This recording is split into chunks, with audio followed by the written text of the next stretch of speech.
culturally responsive leader to my mind, making every decision that I have to make based on student needs.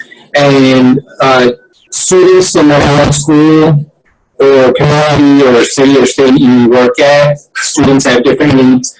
And those needs are based on any number of reasons. As a principal or an assistant principal or area superintendent or district superintendent, I think it's important to go in without making assumptions about any particular subgroup or individual student, no matter what their background is. Whether we're talking about a student who qualifies for free and reduced lunch and is low SES or has special needs or is an ESOL student or just anything that, because there's a lot of different labels for students, and these labels are, official labels based on categories that students are set in, whether it's ESC, ESOL, low SES, gender, ethnicity, and one of the things that I've learned is that over the years is that we have to be able to reach the student where they are. And we have to be able to go in there and have high expectations for all students. When I'm teaching originally, I had the mindset that all students were like me. And that I could relate to a student because I was low SES or because I was Hispanic and things like that. And what I realized was not only students had the same experiences I had, the same life experiences, the same educational experiences. And that was a big lesson for me. It was a big eye opener. And so I learned to really try to understand students and figure them out and get to know them individually. Also the same thing with schools. I've taught and been an administrator at different schools, and not every school is the same. And that doesn't mean that one school is better than another. It's just that they have different needs. And I really learned how to reach out to students and to parents and to involve the community, no matter what school I was at. And I think that that's been a big part of not only what I learned, but the success that the schools that I've been at had.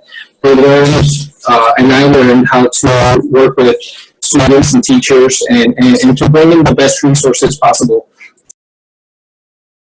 A culturally responsive leader means to be able to understand all of your constituents, not only just your students, not only just your teachers, your parents, but you have to understand your community as a whole.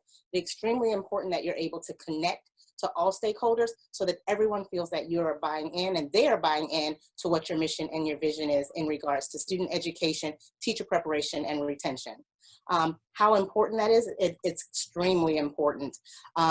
When you have the ability to be culturally responsive to your students, your faculty, and your teachers, you're constantly building relationships. And that relationship piece goes very far, not only with your teachers and students, but with your parents and your community as a whole. And you're able to create more opportunities to ensure that everyone is being successful, irregardless of what role they have.